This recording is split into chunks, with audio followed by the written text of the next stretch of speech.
मंडी सदर भाजपा कांग्रेस को मंडी में भेदने को तैयार।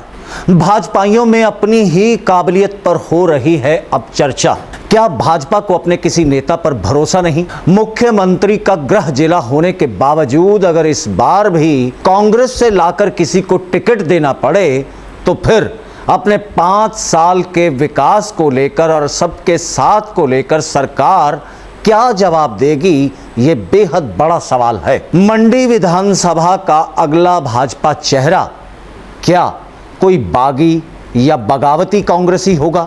हाल ही में जो भारतीय जनता पार्टी की कोर कमेटी की बैठक शिमला में संपन्न हुई, वहां से सूत्रों से मिली जानकारी के आधार पर ऐसा निर्णय होने वाला है कि मंडी से फिर किसी कांग्रेसी नेता पुत्री को टिकट भाजपा थमा सकती है। गत 40 वर्षों में संघ परिवार के सभी घटकों के प्रयास से मंडी विधानसभा के लगभग सभी गांव 108 पोलिंग बूथों तक भाजपा के विचार प्रचार प्रसार करते हुए जनता जनार्दन तक पहुंचा दिए गए हैं। नगर के हर वार्ड में वार्ड समिति का गठन हो चुका है। सभी को उम्मीद थी कि इस बार संघ की सोच और उसके विचारों वाली प्रभावित शख्सियत को मंडी विधानसभा से टिकट देते हुए चुनावी रण में उतारा जाएगा।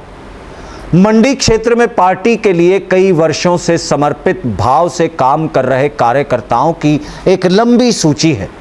रणवीर सिंह, प्रवीण शर्मा, सुश्री सुमन, मांचली, लता ठाकुर, वीरेंद्र भट्ट, नरेंद्र गुलेरिया, दीपक गुलेरिया के अतिरिक्त और भी कई ऐसे नाम हैं जो जन सेवा में लगे हुए हैं और जीतने की क्षमता भी रखते हैं। लेकिन क्यों पार्टी हाई कमांड को अपने इन समर्पित कार्यकर्ताओं की योग्यता पर भरोसा ही नहीं? पिछली बार अनिल शर्मा को भाजपा पर थोप दिया गया था और इस बार फिर भाजपाई कांग्रेस की तरफ देख रहे हैं। हालांकि अब तो मुख्यमंत्री भी मंडी में 5 साल के हो गए हैं और रिवाज बदलने की तैयारी में भी है। भाजपा इस बार मंडी में फिर से कांग्रेस के किसी पूर्व मंत्री को भेजने का प्रयास करने में जुटी है और इससे भाजपा को मंडी में ही मंडी सदर के साथ साथ दूसरे विधानसभा क्षेत्रों में भी एक मजबूती मिल सकती है। यानी एक तीर से 2 निशाने लगाए जा सकते हैं। लेकिन मंडी के भाजपाई इससे कतई इत्तेफाक नहीं रखते। वे कहते हैं कि हम खुद ही मजबूत हैं और किसी कांग्रेसी की हमें जरूरत नहीं। लेकिन भाजपा को 2 सीटों पर सीधा लाभ मिलेगा। ऐसे में जयराम ठाकुर अगर मंडी में झटका देने में कामयाब होते हैं तो अनिल शर्मा की मुसीबत तो बढ़ेगी ही।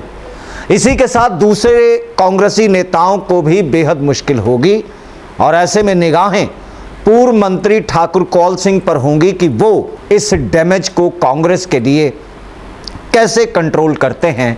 अब ये तो वक्त ही बतलाएगा। आप अपनी राय कमेंट बॉक्स में जाकर दर्ज भी करवा सकते हैं।